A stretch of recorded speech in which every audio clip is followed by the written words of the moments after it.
बात तो है कि सबसे पहले कृपा हम पे यही हुई है कि हमको ये मनुष्य शरीर मिला और फिर गुरु महाराज जी की कृपा हुई और ज्ञान मिला। और ज्ञान के द्वारा हमको क्या मालूम हुआ? यही मालूम हुआ कि हर श्वास भगवान की कृपा है। उसके पहले तो लोग भागते रहते हैं, कोई कहीं जाता है, कोई कहीं जाता है, कोई कुछ करता है, कोई कुछ करता है। पर जब ज्ञान हो जाता है तो समझ में आती है बात कि हर श्वास ही भगवान की कृपा है। और जब ज्ञान हो जाता है तो फिर जो सेवा करना चाहता है, जो सत्संग सुनना चाहता है, जो अभ्यास करना चाहता है, वही आगे बढ़ पाएगा। कई लोग हैं जो ये समझते हैं कि अगर उन्होंने ज्ञान ले लिया तो इतना ही पर्याप्त है, इससे आगे कुछ करने की जरूरत नहीं। तो ये सही बात नहीं है। खाना सामने अगर हो, उसको खाया नहीं जाए तो भूख तो फिर भी रहेगी। अगर खाने को तुम अपने जेब में भी रख लो तो उससे तुम्हारी भूख थोड़ी खत्म होगी। सेवा करना, सत्संग सुनना, अभ्यास करना, ये तीन चीजें हैं जो बहुत जरूरी हैं अगर इस मार्ग में आगे बढ़ना चाहते हो। तो अगर सेवा करनी है तो कैसी सेवा करनी है? सेवा किसकी होती है? क्या है सेवा? तो सेवा होती है गुरु महाराज जी की। तार तो गुरु महाराज जी के साथ बंधा है ना। कितनी बार मैं समझाता हूं लोगों को कि अगर कोई पोस्टमैन तुम्हारे लिए चिट्ठी लाए और उस चिट्ठी में लिखा हो, प्रिय मैं तुमसे प्यार करती हूं, तुम कितने सुंदर हो, तुम कितने अच्छे हो, और ये सारी बातें उसमें लिखी हो, तो तुम पोस्टमैन को गले लगा लोगे? चिट्ठी तो उसी ने दी ना, पोस्टमैन ही ने दी ना चिट्ठी, तो पोस्टमैन को गले लगा लोगे? पोस्टमैन से कहोगे कि मेरे को नहीं मालूम था कि तेरे विचार मेरी प्रति इतने प्रेम से भरे हुए हैं? नहीं, तुमको मालूम है कि चिट्ठी मिली तुमको पोस्टमैन से, पर पोस्टमैन ने चिट्ठी नहीं लिखी। पोस्टमैन की चिट्ठी नहीं है, चिट्ठी है उसकी जिसने लिखी। अब ज्ञान तुमको किसी के द्वारा भी हो, परंतु ज्ञान उसका नहीं है जो तुमको दे रहा है, ज्ञान उसका है जिसका है, गुरु महाराज जी का है ज्ञान।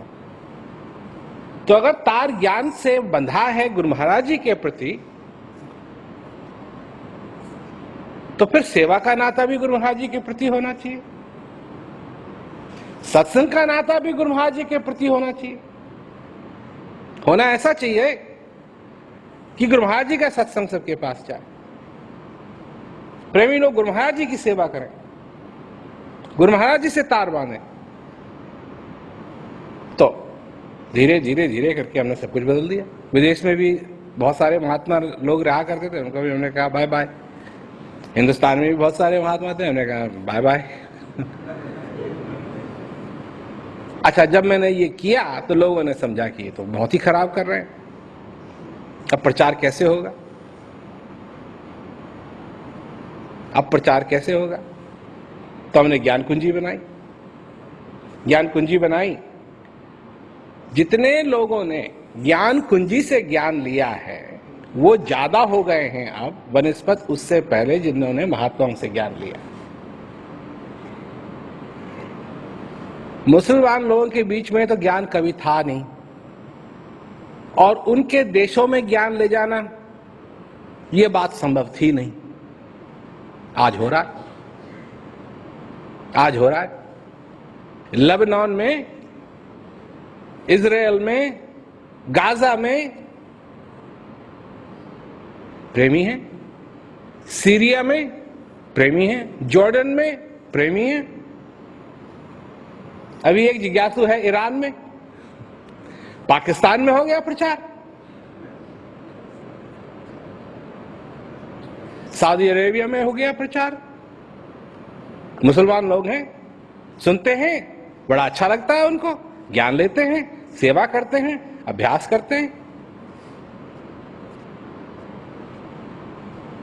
चाइना में, जहां असंभव समझो, असंभव वहां प्रचार हो रहा, दिन रात प्रचार हो रहा। और प्रेमी भी, इतना प्रेम उनका कि पूछो मत। आते हैं, दर्शन करते हैं, रोते हैं, हंसते हैं, मतलब इतना प्रेम है उनका कि पूछो मत। तो ये सब कैसे संभव हुआ? श्री महाराज जी यही चाहते थे कि मैं संसार में प्रचार फैलाऊं। पर जब मैंने देखा कि जो हमारे पास जो औजार थे उनसे प्रचार नहीं फैल सकता था, आज ऐसे ऐसे गांव में उपदेश हो रहा है अफ्रीका में कि पूछो मत।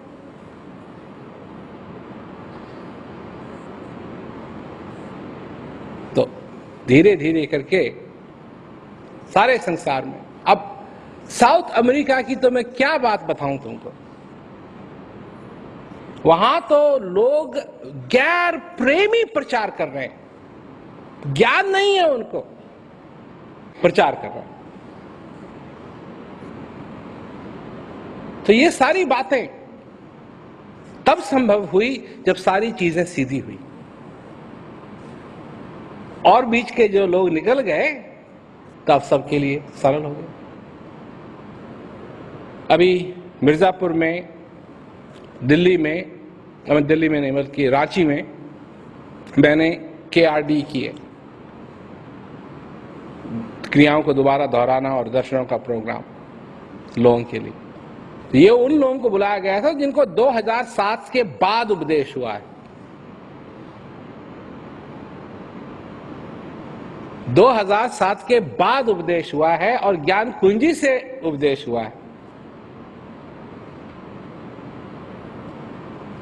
और जब भी क्रिया दोबारा दोहराई जाती थी तो मैं पूछता था जो इंचार्ज है इसका, उससे कि कैसा रहा, तो कहता था बढ़िया कर रहे हैं, बढ़िया कर रहे हैं। और जब भाव व्यक्त करने का मौका आया तो क्या व्यक्त किया उन्होंने? वही बात जो प्रेमी लोग व्यक्त करते थे बहुत साल पहले, कि पता नहीं कहां मेरी जिंदगी जा रही थी और जब से ज्ञान मिल गया तो मेरी सारी जिंदगी पलट गई। ज्ञान का आनंद ले रहे हैं, सेवा करना चाहते हैं, उनका तार गुरु महाराज जी के साथ बंधा हुआ है। तो ये बातें जो सेवा करना चाहता है उसके लिए स्पष्ट होनी चाहिए, किसके लिए सेवा कर रहा है, हम कर क्या रहे हैं। हम चाहते हैं कि और फैले, जितना फैलता है उसके बाद फिर हम कहते हैं और फैले, और फैले, और फैले, और फैले, प्रचार और हो, और लोगों तक ये बात जाए। लाखों लाखों की संख्या में लोग हमारा सत्संग सुनते हैं टीवी पे, लाखों लाखों की संख्या में। अभी एक क्या कहते हैं, मलेशिया में एक चैनल खुली, न्यूज की चैनल थी वो, खबर की, तो चालू ही हुई थी। तो उनके पास प्रेमी लोग गए, तो उन्होंने जब हमारा मटेरियल देखा तो कहा अच्छा ठीक है, वैसे तो हम न्यूज चैनल है पर आपका दिखा देंगे, क्योंकि हमारे पास ज्यादा मटेरियल नहीं है तो आपका दिखा देंगे, आपका अच्छा मटेरियल है। अब वो सारी जो चैनल है वो सारे इंडोनेशिया में जाती है। तो कोटा किनाबालू से लेकर के कहां कहां तक लोग लिखने लगे हमको कि आपका प्रोग्राम बहुत अच्छा लगता है, ऐसी बात और सुनने को मिले तो अच्छा। तो जो अखबार जो खबर पढ़ती है वो आई हुई थी प्रोग्राम में, वो MC कर रही थी, तो वो आई हुई थी प्रोग्राम में, तो उसने कहा कि मेरी मां वर्ड्स ऑफ पीस को, यही क्या है, शांति के शब्द, इनको बहुत पसंद करती है और देखती है। तो कंप्यूटर में गई ये देखने के लिए कि रेटिंग किसकी ज्यादा है, कौन सा शो है उनके चैनल में जिसकी सबसे ज्यादा रेटिंग है। तो उनकी तो है अखबार की चैनल, न्यूज चैनल है, और हमारी रेटिंग, सत्संग की रेटिंग उस न्यूज चैनल से ज्यादा है। इतना लोग उसको देखते हैं। मेरा कहने का मतलब है जगह जगह प्रचार बढ़ रहा है, और जो ये आश्रम है, जो ये आश्रम है, ये उस प्रचार का एक अंग है, इसलिए है। रांची का आश्रम है, प्रचार का अंग है। दिल्ली का आश्रम है, प्रचार का रंग है। मिर्जापुर में आश्रम है, प्रचार का रंग है। राज विद्या केंद्र जहां भी हैं भारतवर्ष में, जो कुछ भी फैसिलिटी है हमारे पास विदेश में, सब एक प्रचार का अंग है। ये किसी की अपनी बात नहीं है, किसी की अपनी चीज नहीं है। इससे प्रचार हो, लोगों को सत्संग सुनने का मौका मिले, किसी न किसी रूप में, किसी न किसी रूप में। ये कोई निश्चित बात नहीं है कि इसी रूप में प्रचार होगा या इसी रूप में सहायता चाहिए। किसी भी रूप में सहायता हो प्रचार में, इसलिए हर एक आश्रम इस प्रचार का एक अंग है। तो ये जरूरी बन जाता है, ये जरूरी बन जाता है कि जो इस गाड़ी को चला रहा है, जो इस गाड़ी को, इस प्रचार की गाड़ी को चला रहा है, उसके अधीन ये सारी चीजें हों। सही बात है ना? अब अगर एक्सीलरेटर दे दी जाए किसी और को, बस में गैस पेडल दे दिया जाए किसी और को, गाड़ी की चाबी दे दी जाए किसी और को, स्टीयरिंग दे दिया जाए किसी और को, और क्या कहते हैं, हॉर्न दे दिया जाए किसी और को, तो कितनी देर चलेगी वो बस? इसीलिए एक ही ड्राइवर होता है। वो ड्राइवर कहां बैठता है? आगे बैठता है, ताकि वो देख सके और देख करके गाड़ी चला सके।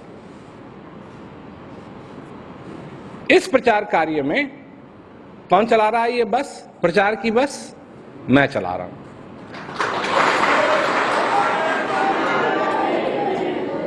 मेरे जीवन में और कोई बात नहीं है।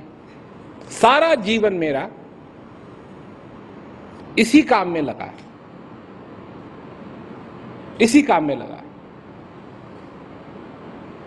मैं 9 साल का था जब से हमने इस बात को संभाला। उससे पहले भी श्री महाराज जी हमको कहा करते थे, सत्संग सुनाओ, सत्संग सुनाओ। हम सुनाते थे। तो बचपन से ही हम यही करते आ रहे हैं। हम तो तब भी सत्संग सुनाते थे जब हम ठीक ढंग से बोल भी नहीं सकते थे, तुतलाते थे, तब भी सत्संग सुनाते थे। तो सत्संग तो हम सुनाते आ रहे हैं। प्रचार हम चाहते हैं, श्री महाराज जी भी यही चाहते थे, हम भी यही चाहते हैं, और उनकी कृपा से सब कुछ है। पटना से ही बात चली थी हेलीकॉप्टर की। सबसे पहले पटना से ही बात चली थी हेलीकॉप्टर की। ज्ञान बरागानंद जी से तब नई वो शेवरलेट खरीदी थी, तब बात चली थी कि एक दिन हेलीकॉप्टर होना चाहिए। समय जरूर लगा, तो है। एक नहीं, दो है। और भी होंगे। तो कमी किसी बात की नहीं है। हम काम ठीक ढंग से करें, आज्ञा में रहें। और आज्ञा में रहने का मतलब है क्या? कि अपनी मनमानी नहीं करनी, अपनी मनमानी नहीं करनी। अब लोग करते हैं, अब जो लोग करते हैं, तो मैं ये कहता हूं कि अभी तो गुरु महाराज जी जीवित है, तुम मनमानी कर कैसे सकते हो? ये कैसे संभव है? अब कोई नहीं है जिंदा तो उसके नाम पे कुछ भी करते हैं लोग। प्रेम से प्यार से ये मौका मिला है, प्रेम से प्यार से ये जीवन मिला है, प्रेम से प्यार से ये ज्ञान मिला है। अभ्यास करो, आगे बढ़ो, अपनी जिंदगी में, अपने जीवन में सफलता पाओ। और क्या, और क्या है, और क्या होना भी चाहिए, यही होना चाहिए। इसी में सब कुछ है, इसी में सार है। और अगर यही समझ में नहीं आ रहा है तो फिर क्या होगा? तुम्हारा योगदान होना चाहिए कुछ। ये प्रचार का अंग है, प्रचार का अंग है ये। क्या ये कुछ भी, जो कुछ भी तुम योगदान कर सकते हो, कर सेवा कर सकते हो, कर सेवा करो, फिर आज्ञा में बंध के अच्छी तरीके से ये सारे काम होने चाहिए, तभी जाकर के आगे बढ़ोगे इस मार्ग में, सेवा सत्संग और भजन के मार्ग में, तभी आगे बढ़ सकोगे। और जब ये सारी चीजें अच्छी होती हैं, ठीक होती हैं, तो उसकी खुशी कहां प्रकट होती है?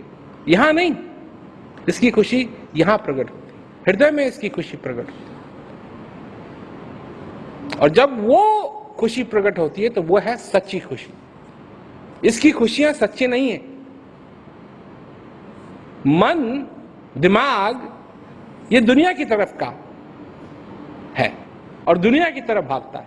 मुझे ये चाहिए, मुझे ये चाहिए, अब ऐसा होना चाहिए, वैसा होना चाहिए, वैसा होना चाहिए, ये सारी चीजों को लेकर। और ये प्रभु की भक्ति में भागता है। हृदय को प्रभु चाहिए, दिमाग को, मन को दुनिया चाहिए। जो कुछ भी तुम चाहते हो अपनी जिंदगी के अंदर, इसका निर्णय तुम्ही को लेना है। अगर भक्ति मार्ग चाहते हो, सेवा सत्संग और भजन ज्ञान तुमको पहले से मिला हुआ है। और अगर और बातों में लगना चाहते हो तो और बातें हैं, फिर उनका कोई नतीजा जो है उसकी कोई गारंटी नहीं। हम कहते हैं सेवा सत्संग भजन करो, तुम्हारा जीवन आनंद से भर जाएगा, इस बात की हम गारंटी देते हैं। और दुनिया की क्या गारंटी देती है? कुछ गारंटी नहीं देती। और जो दुनिया के पीछे पड़े हुए हैं, सब कुछ होने के बाद भी उनको दुख होता है। परंतु जो हृदय की बात है वो है प्रभु की भक्ति, उसमें आनंद है और अपार आनंद है। अगर वो तुम अपने जीवन के अंदर उसको तुम अपनाओगे तो तुम्हारा जीवन सचमुच में आनंद से भरेगा।